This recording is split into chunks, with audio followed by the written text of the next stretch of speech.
Hi, I'm Bonnie Hong, and this is Norwich Confidential.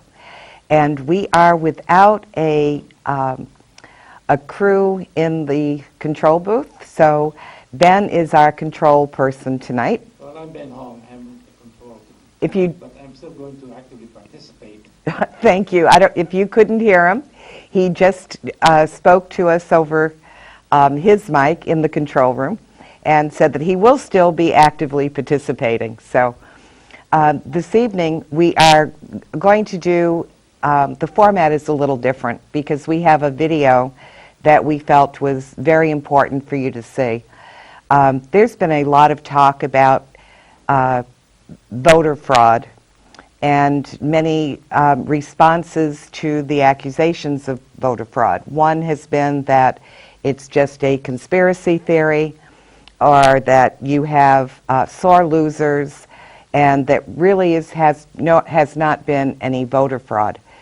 But the truth is, since 2004, you have had people documenting the problems with our elections and the problems that they've actually discovered and have proof for, the errors and the omissions and the suppression and the changes of the votes that have occurred. There are a number of lawsuits now that are ongoing about voter fraud. You have the newest lawsuit that I recently read about and have become a part of the class action suit for is against the Democratic National Committee. I believe the charges are racketeering. There is a small law firm in Florida that is bringing a lawsuit against the Democratic National Committee because of the way they did online fundraising through Act Blue. Now, many of you may have given contributions to candidates through Act Blue and really thought that that money was going directly to the candidate, when in fact it was going to the National Democratic Committee or the Democratic National Congressional Committee. I noticed that on my credit card statements a couple of months ago, where I had donated to two candidates. I made a donation to Bernie Sanders and I made a donation to Russ Feingold, both of whom I strongly supported. I have made many donations to some of the campaigns since 2015, but it was the first time I really had a minute to look at my credit card statement, and I noticed that the candidate's name was not there and that the donation actually went to the Democratic National Committee. I called Act Blue because I did not want to contribute money to the Democratic National Committee, feeling that they had, in a number of ways, manipulated the way the debates were handled, manipulated the way the monies were coming in, had an obvious bias to Hillary Clinton, and I did not feel that I wanted to support what they were doing. So I did call Act Blue. The gentleman that I spoke with told me that this was not unusual, that very often the way they phrase their plea for donations gives the impression that the money is going directly to specific candidates when in fact it was going to the National Democratic Committee. They apologized to me and they refunded my money. So I just let it go from there. I didn't think much of it. I thought it was just my not having read the ad thoroughly, although I thought it was very specific that it was for Bernie Sanders or that it was for Russ Feingold. So this last lawsuit caught my attention, and I called the attorneys in Florida, Beck and Lee, and I've been put on their list to be to participate in their class action suit. But I think more importantly is the rest of what is going on around our elections. And I think it's too often that when there are concerns, when people do find that there have been problems, the first reaction is that, well, you're just a sore loser, or we've heard this before and it's a conspiracy theory, just to ruin the reputation of the other candidate or whatever. But when you actually look into it and you find out the number of lawsuits that are being brought and where these lawsuits are stemming from, many of them go back to our 2004 elections. There is a 2.5-hour video that I have posted, and I posted it on my personal Facebook page. I posted it on the 2nd Congressional District for Bernie Sanders Facebook page, and I will post it on our Norwich Confidential Facebook page as well. But it is 2.5 hours. It's rather long. And parts of it are not terribly exciting, but it is the lawyers that are actually talking about the very specific events that they have uncovered, the proof that they have, and the fact that they have been compiling the evidence for a great number of years at this point. And during each consecutive election since 2004, they have gotten more and more proof. I did post a video, I think, on one of our shows last month or maybe 2 months ago that actually showed the poll workers that were testing the voting machines and explaining to other poll workers how they work. In that video, it actually showed how the votes are counted by these machines, and without any detection that anything subversive or illegal had taken place. One of the things that happens is you have a electronic widget, or whatever these things are called. If you're interested, go back a couple months on our shows, and you will find that video that really did demonstrate very clearly exactly how the votes are manipulated during the voting process in the voting machines, so that at the end of the voting process, you will have the supervisors at the voting polls will actually do a tally when they're shutting down the machines. They will do a tally showing exactly how many votes each candidate got, total number of ballots that were submitted. The total number of ballots, paper ballots, are removed from the machine and generally just boxed up. And then in California, the tallies are supposed to be on the wall for about 48 hours at the polling place, so people can actually go and check directly at the polling places what the vote count actually was at each polling place.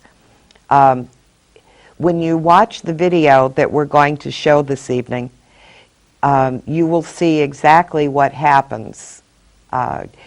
It's actually about 30 minutes into, all the information prior to getting into the voting machines is very disturbing. It's also interesting, but it's terribly disturbing that this is exactly the way our political system is now operating. I don't think that this is a minor problem. It's our vote. There's nothing that is more fundamental in our country than our right to vote. For us to be assured that our vote counts, that when we vote and we work hard for a candidate, that we can be assured that the process that we're going into at a voting precinct poll, that those votes will be counted, that those machines are secure, they are not tampered with, and that the totals will be accurate and actually reflect the vote of the people that went in and voted that day. So as we as you watch this, you're going to get down to about the 30-minute mark on this video. And everything up to that, as I said, also is extremely important, but not as critical, because what happens in these machines, you will find has happened in many, many states, not just California. These machines are all produced by basically the same manufacturer. They all operate in exactly the same way. And if you saw the first video that showed you how they can be manipulated internally and actually not have any evidence that remains, it would be frightening to anyone. If you'll give me a minute to just explain that. Maybe this machine is like the one-arm bandit that you play your... the one-arm bandit at the casinos? Right? Yeah. Probably just like that. Ben's suggesting that there's an analogy between the one-arm bandit and our voting machines. That what happened in the video that we showed several months ago was the computerized portion that is put into the machine is actually secured and under lock and key. The voting supervisor at the poll would take that piece of equipment and insert it into the voting machine. That's the machine that you put your paper ballot into, and it counts your votes, and it counts everyone that you voted for. This was a demonstration showing other poll workers how this works. And they really did not, I don't know whether they were expecting that this would happen, or they pulled one machine out, and it was by lot. You will have many, many machines, and so one was pulled out by lot. The mechanism was pulled out randomly, and you had 8 people there. So it was decided that 6 of them would vote one way, and 2 of them would vote another. So 6 voted for column A, 2 voted for column B. And then each one, you saw their marked ballot. They put their ballot into the machine. Let me back up first. First, they test the computerized portion that is inserted into the voting machine. And when you turn it on, that computerized section will automatically count every vote that is recorded at the start of the election. So they push start, the paper comes out, and it shows there is no record of any votes on that machine at all. Everything is zeroed out. There have been nothing has been added, and there are no votes in there currently, which is the way it should be. Then all 8 people took a ballot, and you saw each of these ballots, and the 6 that were voting on the A line, you saw their vote, and the 2 that were voting on the B line, you also saw their vote. Then one by one, they inserted them into the voting machine. The votes were then read. Then the machines, at the end of the day, at the end of the voting period, these machines are turned off, and the supervisor within the polling place would then press the close key, and the paper, like a register paper tape, would come out with the recording of each of the votes that were cast. In this case, it showed there were a total of 8 votes, 7 votes for column A, 1 vote for column B. Those were not the results of the paper ballots that were inserted into that machine. So someone thought that, well, it has to be maybe a malfunction of the voting machine itself, and they removed the electronic portion of the reader that was inserted into the machine at the beginning of the vote, because that read 00.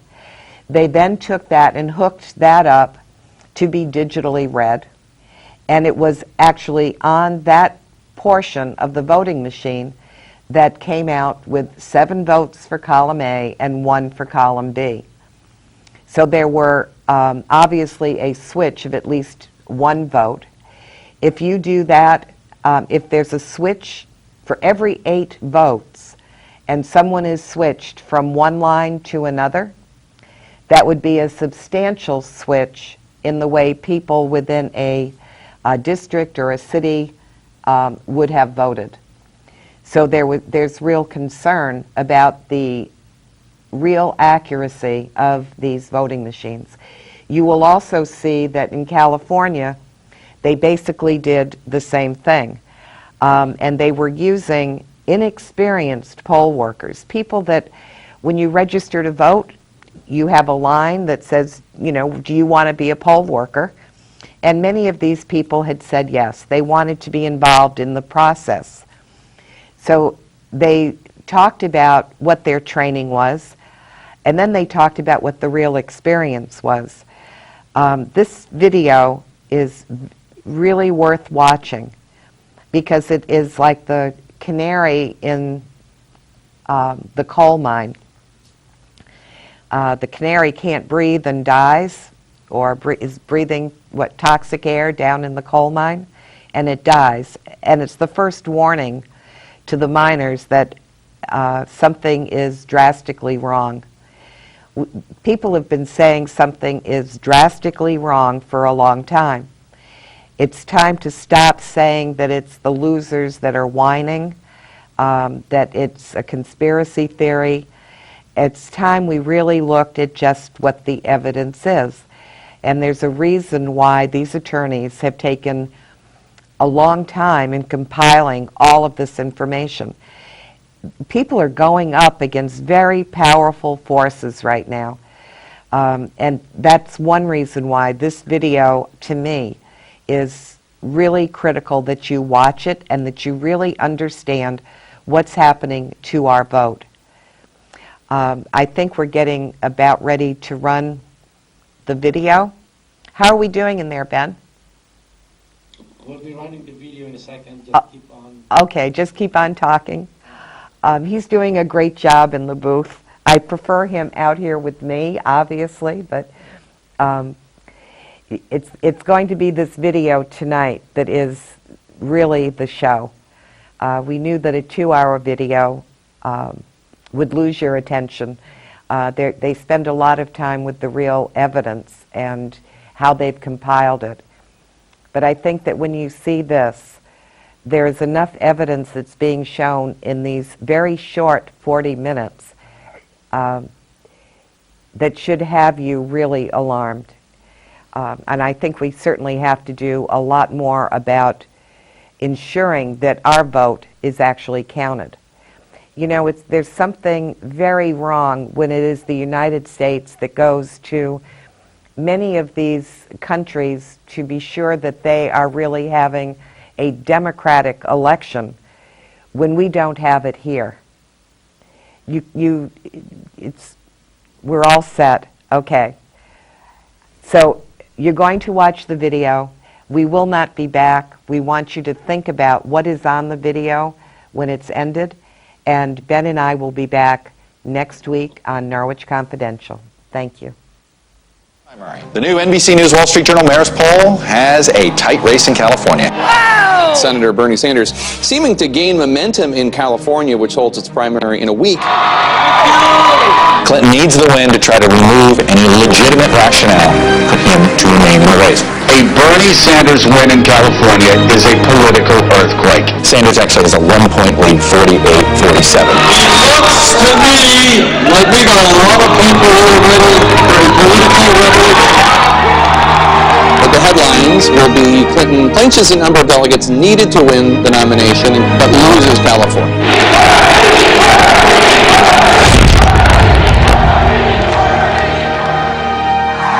First time in our nation's history that a woman will be a major party.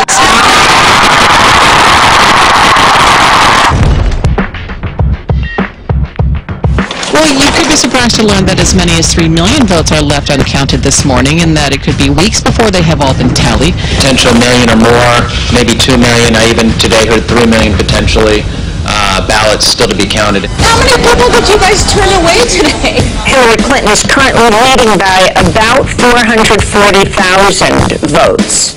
So California is not a done deal? I look forward to the full counting of the votes in California, which I suspect will show a much closer vote than the current vote tally. My name is Carissa and Sarah Watts. My name is Mike Pinto. My name is Alex, and I decided to be a poll worker on June 7th, 2016. I was a poll worker. I was a poll inspector. I was a poll inspector in San Gabriel, California. I got involved because I wanted to be on the other side of things when I saw all the problems that were happening all over the country. Decreases in voter turnout have been found in states that require photo IDs to vote. But some people still in line to cast their ballots. Many Brooklyn residents who thought they were registered showed up to vote, only to find their names were not on the list. We need to count all provisional ballots! They say shut the fucking election down. We deny people the right to vote!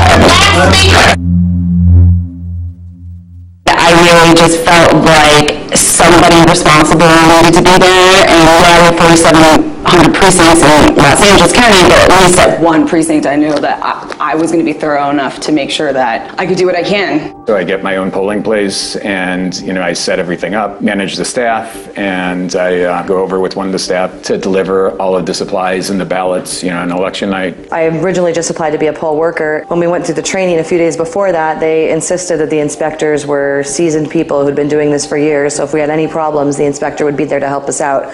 And then 6 days before, I get a call to be the inspector with absolutely no additional training. I'm standing with Henry B. Stanton, one of the county's most experienced inspectors. Thanks for your time, Henry. Henry. Oh, you're very welcome. The only thing they really ask you is, hey, do you want to be an inspector? Do you want to be in charge? And if you say yes, that's it. That's what qualifies you to be an inspector. Well, there was no selection process. A lot of people just sign up to get paid that day and don't really have anything vested in the democratic process. If you didn't really do your homework and you didn't sit down and learn this like it was the fucking SATs, then you were really going to have problems because it was all on you. LA County was so short poll workers, they were giving out inspector jobs as soon as the day before. We need people that actually know what they're doing to walk in. You can't just pull someone off the street. And that's actually what they suggest that you do. If someone doesn't show up, if it's really, really busy, if there's somebody in there asking you questions about being a poll worker, you can literally pull them off, offer them $80 and just put them on the line. On election day, within my group chat, my friend who was a poll worker basically put out an SOS asking if anyone could please come help at her polling location because it was a mess. Am I allowed to curse? It was a shit show. Been a three-ring shit show. It was chaos. So right after voting at my polling location, I just drove over to help out. So I wasn't planning on being a poll worker that day. The hiring process for these poll workers is there's just nothing. You want in, you got it. Everybody was confused and nobody was totally qualified to be doing that job. Sadly, I was significantly more informed than the actual poll workers who underwent training. Knowing the correct procedures is key to running a successful polling place. The in-person training was inadequate. They went through everything as fast as they could. Well, it's a lot of information to come to speed with, quickly. Honestly, very confusing. They are rolling you through like cattle. It was just thrown at you very quickly. The way that voters are informed about their duties and rights is absolutely appalling. But it's like drinking out of a fire hose, 100 pages of information. Whatever happens, it is all in the books. They're like, oh, if something bad happens, don't call anybody. Look at this first. In the heat of the moment, people are yelling at you, and it's 90 degrees in your precinct, and this is what you have to look at to see and troubleshoot the situation. The people running the training class said at the beginning that the class can be 2 hours or it can be 3 hours if everyone has a bunch of questions, and so they would prefer it if we didn't have a bunch of questions. A question and answer segment was not allowed. That was it, and then you hand in your stub, which would be $25, and then you're on your way. One training. And don't forget, you will be working with other poll workers, and your coordinator will only be a phone call away should you need assistance. No one was reachable. No one was able to give us any help. The coordinator came in sometime in the middle of the day saying that she was representing 3 other polling places. And there was another polling place at the top by the Hollywood sign with 1 person running it. A polling place with 1 person. She took 1 person from us to help this other person out who she said was not all there. We want to go to Brad Perry because Brad Perry is in a very interesting polling location. We're over here at Claremont Mortuary. Good morning. Have you voted here before? Is this your first time at the mortuary? Casket or voting? Voting? Okay. Didn't know someone's come here to get a casket or anything. It was disappointing. It was disappointing because 5 people out of 6 poll workers didn't know about all the idiosyncrasies of how to handle voters. They're voting for the president, you know, and we are the front lines to making their vote matter. It's just, I don't even see how there can be accountability if there's no proper training to begin with. So how can you blame the person doing something wrong if they're not receiving the kind of information that they need to receive in order to do their job properly? It's imperative that poll workers know what's going on because the entire election process actually hinges on the poll workers because they decide who gets to vote and how they get to vote. And then that's how we elect our officials. So if they don't know what they're doing, then we don't have a functioning democracy. I'm sure they'll wait for you. It sounds like they're f***ing desperate. And like 20 minutes later, I get another phone call from somebody who says, oh yeah, we can have this stuff delivered to the house. I have a 4 o'clock training to be a poll inspector. Guys, what the Well, first off, you take all the stuff that's in the precinct, like even the voting machines, live ballots, everything just like goes into your house. Every single study comes to the same conclusion, that the machines are unreliable, they're vulnerable, and they can be hacked. You were brought a broken machine. They don't test them first? I can't answer for the county. Okay. The first problem that we had was our ballot machine broke. It hasn't worked all day, and they're all voting provisional. It is insane to me that the voting machines are just dropped off. They didn't even check my ID when they brought them to my house. I could be anybody. They don't know me. They didn't do any sort of background check on me. So it wasn't very secure because I have to unlock the box to go through the ballots, to go through all the supplies, to make sure I have everything I need. Just the ballot boxes has sealed. But then I literally have the ballots and I have the ink thing and I could actually go through and blot them if I wanted to. Because at the end of the day, there's nothing, now that I think about it, there's nothing that would have stopped if we had filled out 200 ballots ahead of time and just made sure that they matched the ballots in our box. We could have replaced every single person's ballot if we wanted to. Our voting system is definitely not as secure as I would think it would need to be to decide the President of the United States.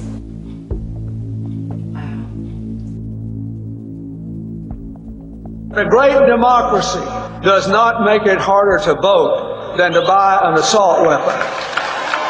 There's so many things that you can mess up as a clerk walking in off the street. They just pull you off the street. That you're literally taking, that person is in charge of hundreds of votes and they don't even know the rules to make it a valid vote to help the voter. They're literally making it worse. Words that people were being put in provisional envelopes when they had no party preference ballots. Yeah, we did that as well. Wi-Fi was banned. We're trying our best. The human error is going to happen somewhere along the lines where their vote struggles to even be counted. I know for a fact that there are ballots that are invalid. It's like the game Mousetrap. Reason to vote won't be counted in California. You are not at the address that is listed. Signature doesn't match. If your vote by mail is stolen. Registration has been switched to another party. Didn't get a vote by mail envelope. Voter gets to sign provisional. So if you're a college student or you're housing insecure on an NPP ballot, you didn't fill out all of the lines in the provisional envelope. That made me so sick to my stomach. I guarantee it's the craziest crap you'll ever see. I knew you were a winner.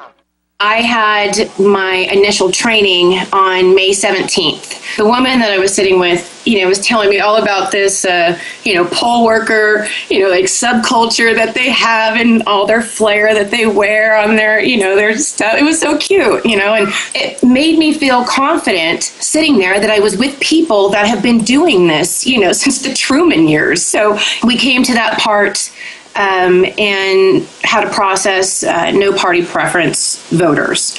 The woman that I was sitting next to, she started making notes, in the margins of her book saying, oh, this is new. They're the only handbook I've seen so far that explicitly says, do not inform the voter. And so now they're going against the Secretary of State's own training, which is supposed to be uniform statewide. I mean, that's the fair way to run an election, isn't it? I'm listening to the instructor, and he's saying that all non-party preference voters have to specify what ballot they want, or they're going to be given provisional ballots by default. I have to say the magical phrase, hello, I should like a Democratic crossover ballot, please. So you're telling us that provisional ballots will be the default ballot unless non-party preference voters specifically ask for a different ballot? Yes. The introduction of that crossover ballot is really, what's unnecessarily complicating this, and combined with the fact that vote by mail has become so popular. Just send them one of each ballot.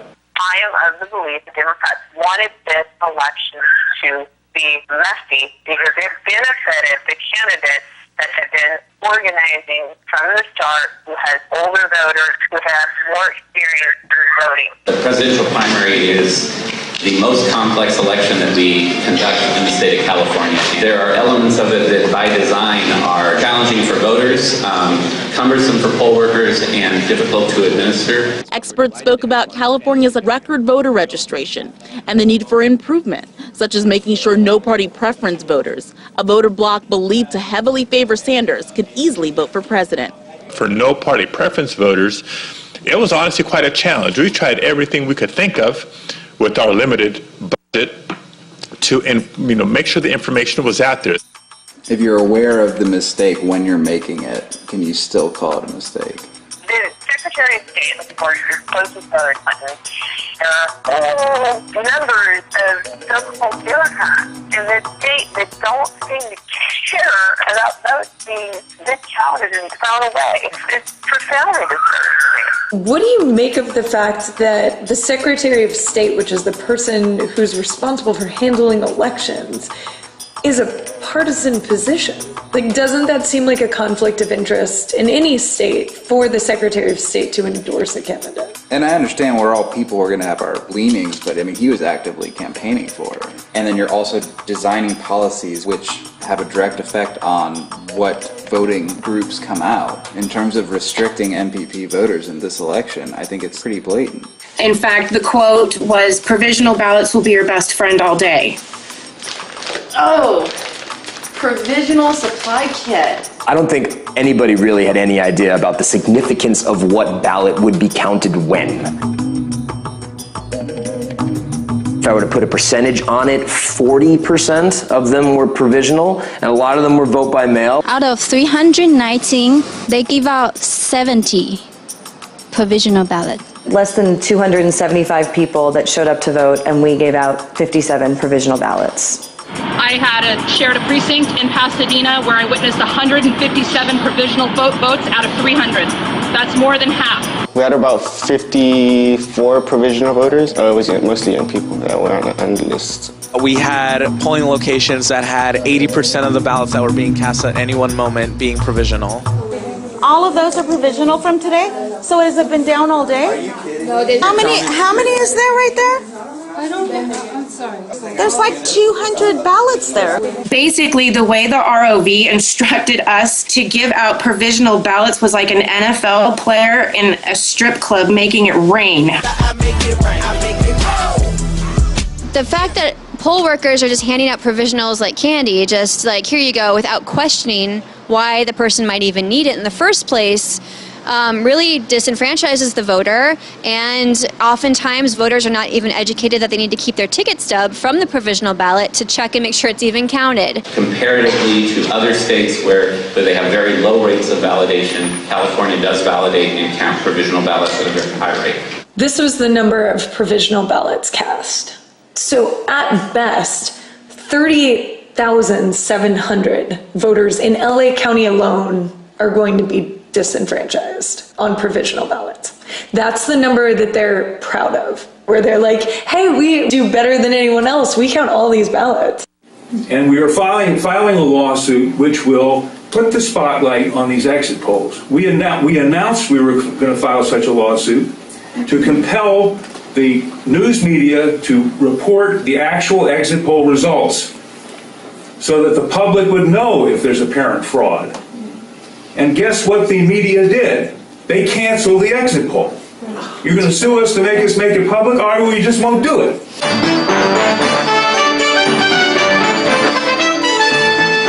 Use the Lavender Vote by Mail list to update your roster by finding each voter listed and writing VBM in the signature column. The biggest problem I saw at my poll was voters who were on the roster as vote by mail but had never registered as vote by mail. Or knew for a fact that they did not sign up for vote by mail, or tried to take their name off of the vote by mail, or it never showed up. One time they turned the whole precinct vote by mail passively, and it was only by one letter, and lots of people never knew. They went to their polling place, it was closed, so they went to the other nearest polling place, and they all voted, but provisionally, because they had all gotten mail ballots that they didn't even know they were due to get. But that was hundreds of voters. And they didn't know what I was talking about when I said, where's your vote by mail ballot? The majority of those people were Spanish speakers or first-time voters. I took that very personally because I saw a lot of very enthusiastic people that have never voted before. When you have disenfranchised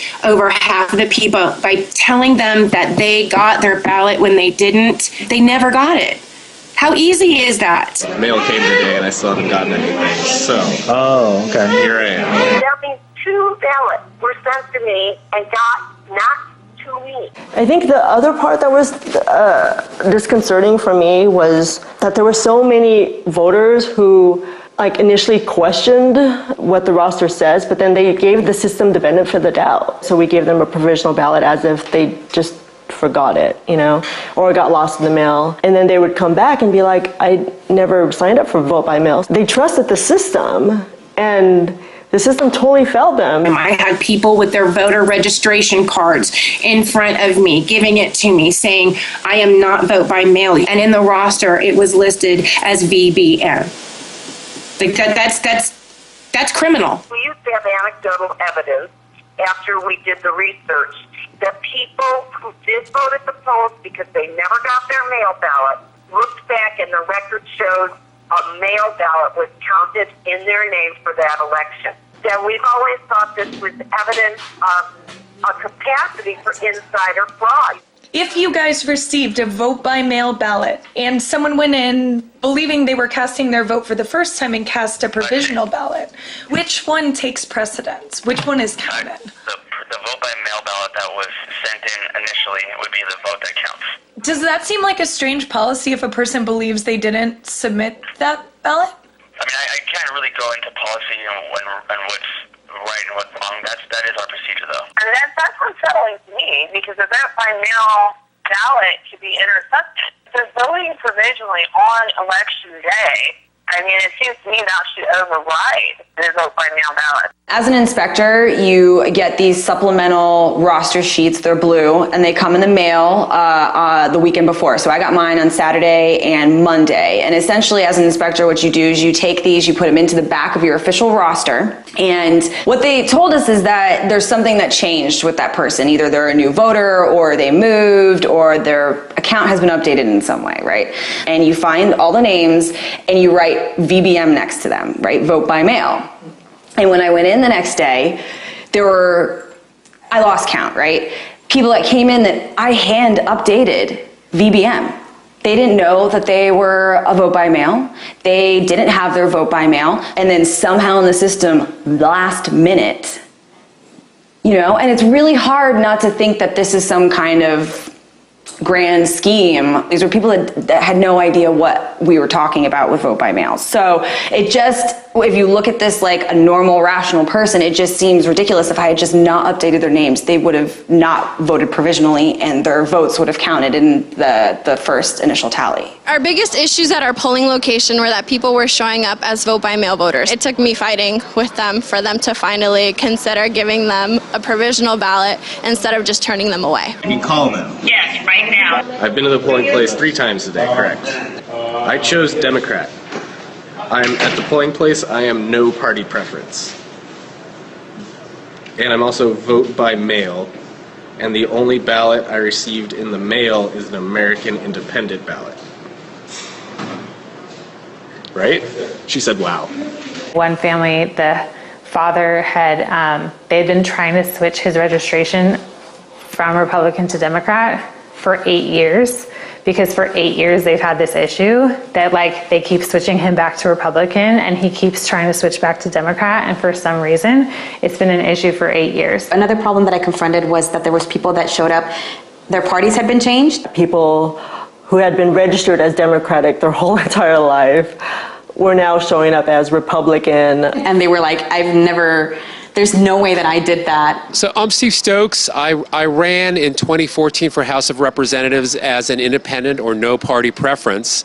And when I decided to run in 2016 for U.S. Senate, I was going to follow Bernie Sanders' lead and run as a Democrat. And so I registered as a Democrat at the county office, but I was never changed into Democrat status. So as I was telling the poll workers, it was very obvious that there was that mistakes can be made because I was on the ballot as a Democrat and yet was on the voter rolls as no party preference. And if my status wasn't updated from no party preference to Democrat, think of how many other ballots that might have happened to people who would not have had the tenacity to pursue getting the actual correct ballot eventually.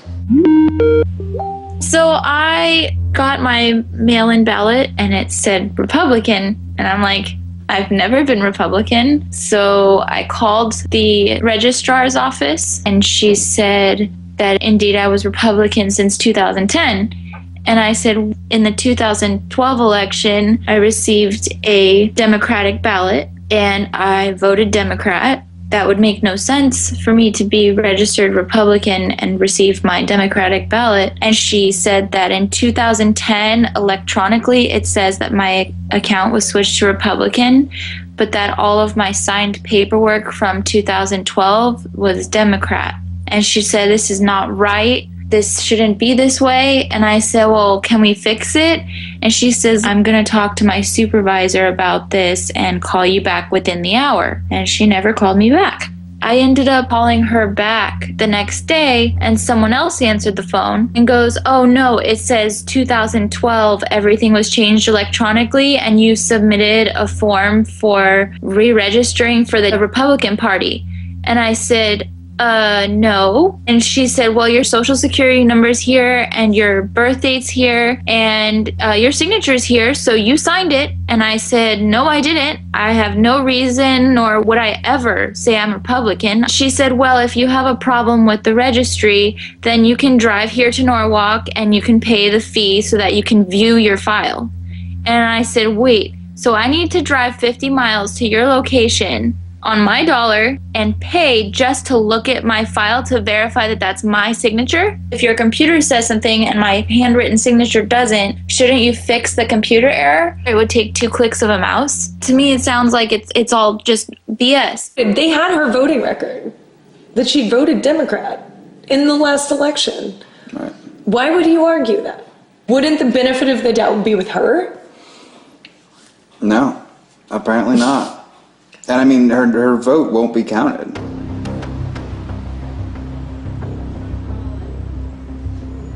Well, I'm here today because I was one of the people that was purged from the system, even though I've been registered since 2014, since I moved here.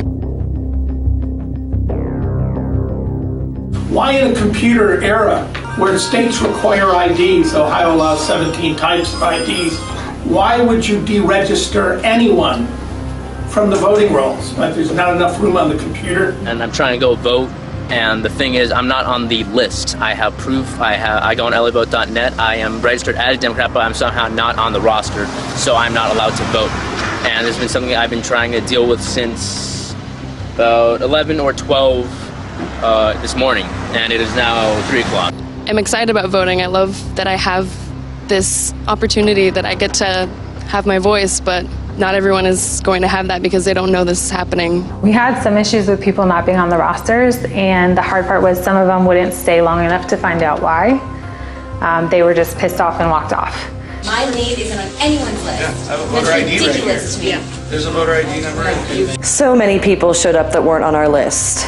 These were all people who were registered to vote, had proof of registration, had sample ballots with their name, address, and our polling place location on it, and yet they were not on our roster. 1, 2, 3, 17, 18, 19. So it's about 28 before 4 p.m., and that was before the big rush. By the middle of the day, we realized that that was happening more often than not, and we were actually relieved when we found someone's name on the roster. So what's None of these people are on the roster. Most of the people that weren't on the roster, unfortunately, were young, first-time voters who were very excited to vote for the first time. Online I was active, but then I wasn't on the list. I wasn't on the blue list either, so I had to vote provisionally. Even the table that was in my polling place was just handing out provisional ballots, like sometimes not even checking the supplemental roster. Can you show me your name again? Because apparently there was something that we did not check. Oh, there's the roster. Is that it? Yes, actually, I don't really know this. But how many people did you guys turn away today? Okay, so what's going on there? I had to go to a Staples to get to a fax machine and pay for the copies and get them back because that list was not supplied with all the other registers. It said something about voters on top, and I said, those are the papers I need. Yeah, I don't know, I felt kind of funny doing it, because I'm not sure who's supposed to be handling this material. And I wrote no signature, so. Today has been a really big struggle for me. There have been several times today where I just want to scream. The lack of training. We have numerous people who are nowhere near properly trained, myself included. I'm covering the precinct next to me because their inspector is completely, utterly useless.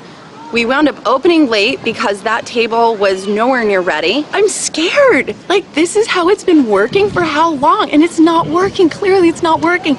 But this is how they've been doing it. Can project that Hillary Clinton will win. The big one, California. How did your wrap-up go? Terrible. What did shock me, though, there were not one, but 2 instances where I had to be sent out back on a route to go find missing ballots. And the ballot box just happened to be in the 2 fire stations. They were just left. But in order for that to happen, both the courier assistant, the inspector, and one of the other poll workers need to forget that the couriers need to be there to pick that up. That took 4 people to forget their training. In my training, none of my training said that you print out the tallies. The fact that we were supposed to do that, could have done that, is there's no way to double check now. The law says that you, as a voter, can go to your precinct and find the tallies taped to the wall somewhere near where you voted, and they're up for, I've heard 24 hours, I've also heard for 48 hours. But again, I believe it varies county by county.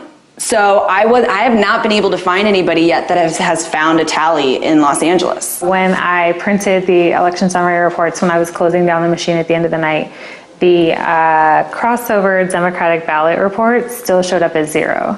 So this is the no party preference Democratic crossover ballot. As you can see, total vote count, it says 0. So it has 0 for presidential preference, 0 for Senate, 0 for all these things. Want to see how many ballots were actually in the box for this? Oh, all those ballots. So we have 39 no party preference Democratic ballots. These were stuck into the machine today, and none of these are counted on the report. Then you come over here, and the nonpartisan ballot, there's one. But over here, it says 40. So I don't know if somehow the machine made a mistake and added them together, but here's the problem. Even if all these other numbers are correct, guess what's not on here? Any presidential candidate. And obviously, as you can see from what's showing, a dominant number of those are for Bernie Sanders. So I called my supervisor, I asked her what to do, and she had no idea. Her answer to me was, use your best discretion. This is bonkers. I know it didn't go well. And so that's what made me so sad in thinking about other states and other places that don't have the resources that Los Angeles has. You know, we're in California. We're one of the most progressive states in the country that has some of the most open elections in the country. And it really appalled me to see that as a native Angelino, my hometown, my home county, had so many election problems. It's just really upsetting that in 21st century America, we have to be dealing with election problems of this magnitude. I have always believed that elections were well run. I did not expect there to be a problem among Democrats. I believe that there was. I believe Democrats were suppressing the vote of Democrats. And I would have not believed that if I had not been closely involved in this election. If you step back and look at the way the primary system works, it was not designed with voters in mind. It was designed around the function of nominating under party rules. Going into this, we all knew that the problem with the provisionals was going to happen. We didn't know how it was going to happen. We definitely thought that it was going to be a ballot shortage, but it ended up to be more vote by mail, shifting of registrations, people not being on the rolls, even when they had proof they were in the party. And I think what's interesting about that is knowing that it was coming and actively trying to fight against it. There was still not much that we could do. How does it make you feel to know that elections get called when there's so many votes uncounted? Well, it's an array of emotions. First, I'm sad. I'm really mad. My community had so many vote-by-mail ballots that weren't counted that I know went to Sanders. With only 3 ballots difference right now, it's going to flip. But I feel like it's going to flip when nobody's going to be paying attention, once the media has moved on, once the world has moved on and basically said, the election is over, deal with it. The loss in California was much, much bigger than anybody anticipated. Will you be asking for him to step aside soon? You can imagine how furious this is making some Democratic voters. We will not allow voter suppression in California or America. We pick up a van, like, you know, everybody knows what they're doing. And we're finding out nobody knows what they're doing. And we're trying to find out who's accountable. Because everyone's pointing fingers, and we just want to be able to vote. Who's to blame for this, these long lines? Well, the voters for getting in line. Your guys' concern, right? Not ours. They're the county's concern. I have to say, I don't think it was our fault. Parties make the rules about who can participate in their primary. It is very frustrating. It was honestly quite a challenge. We tried everything we could think of. It should not be this difficult. I know that we complain about the South disenfranchising voters with voter ID laws and doing all these things to disenfranchise voters who are not in their voting blocks. I think California ends up disenfranchising just as many people. They do it in the name of voter fraud. They don't like the term voter fraud. Like, I've heard Alex Padilla say, Voter fraud, we hear the terms a lot. Throughout California and throughout the country, it is nearly non-existent. Oh, God. But all of these measures are A, to prevent voter fraud, and B, disenfranchising giant numbers of people. Even small percentages, mail-in ballots, 3% aren't counted. 3% of a third of your state's population. 19,230 people for vote by mail who are likely not to get counted, plus 38,000 people who aren't going to be counted as provisionals. 60,000 people just in LA who took the time to vote, made the effort, educated themselves, went through the process, and now will be disenfranchised. Like, that's a whole stadium of people.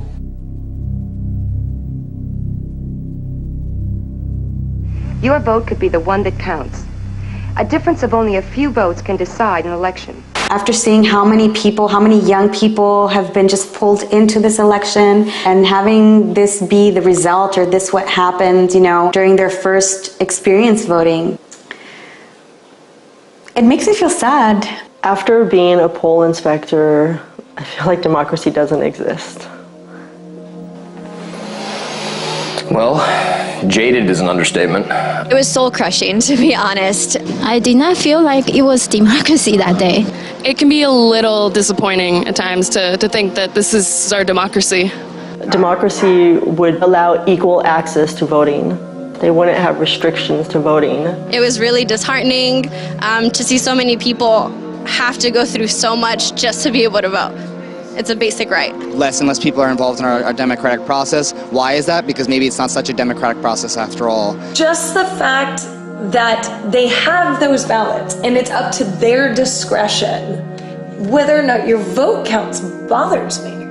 What is it that we're doubting about these votes? They skipped a step. I get it. They might have forgotten to sign something. They might have done something incorrectly. They weren't on a voter roll when they should have been. Their party preference was switched. Might have moved recently. All of these reasons, to me, don't seem like good reasons for a person's vote in a presidential election not to be counted. It seems like the process is coming before the right.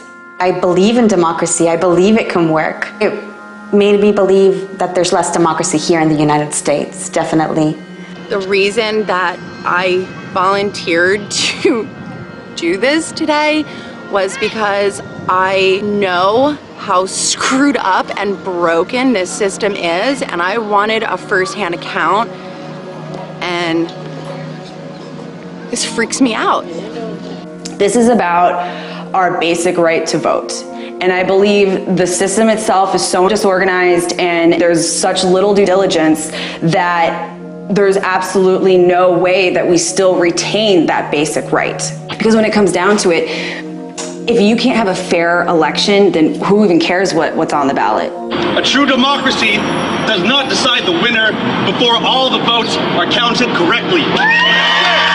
I used to believe in this democracy. I'm still trying to, but it needs help. Would you ever participate in this process again? How has this made you feel? It's kind of discouraging, actually. I'm like, I don't really want to do this anymore, but the part inside me that's like, I'm not going to let them win is like, no, I have to be a part of this again. I feel obligated to do it again. I feel obligated to find other people like me to do it again. We have people lining up to come and give testimony of what happened on election day. Look at these folks. They're all coming out, and we have a lot of people inside as well. You know, I did this because I wanted to be witness to it and I wanted to help. The wool has been pulled off. The question is, if you call the American vote into question, you're immediately a conspiracy theory, you're an American, trust but don't verify. Our democracy is based on a piece of paper that says I can prove who won. Bernie Sanders supporters, on the other hand, are acting like this is a conspiracy theory. Like, it can all sound like conspiracy theory until you see it yourself. And once you see it yourself, it's just kind of an overwhelming, like, I just felt sick by the end of the night, because it's like when you see it for yourself, it just changes everything. You're Neo from the Matrix and you took the pill and now you're awake, and like, I can't unknow what I know now. The same thing is with the political revolution, is that people are now awake, they're alert, they're active, and they're just, you know, they're angry, they're mad as hell, and they're not going to take it anymore. Voter suppression is real, and whether or not they mean to do it, it's happening. So many of them aren't rational. Nothing has been stolen here. Just you wait. After this election, they'll come out and pretend like they were on this side the whole time. Same-day registration was on the books in California months before this election. They just didn't implement it. And I think that it's all part of the system where you can disenfranchise low-income voters or new voters, multilingual voters. Latinos que puedan votar. The less people that come out to vote, the easier it is for the establishment to hold on to their positions. Trust in the election process is central to democracy. We can improve this system so much by just giving the voter the benefit of the doubt. With a few easy changes, everyone can have a voice. Open primaries and automatic registration. All great movements, sisters and brothers, start from the bottom, not from the top. We are the people. We will have our voices heard. The party is not the people are the party. So everyone that wants to vote can be treated with dignity. This is the fight for the soul of our democracy. And we will not be silent. change. We gonna fight on. The progressive movement has started. It is going. And now it is our job to figure out on a local level how we're going to make it actually work for us. I don't think this is over. Do you? The struggle continues.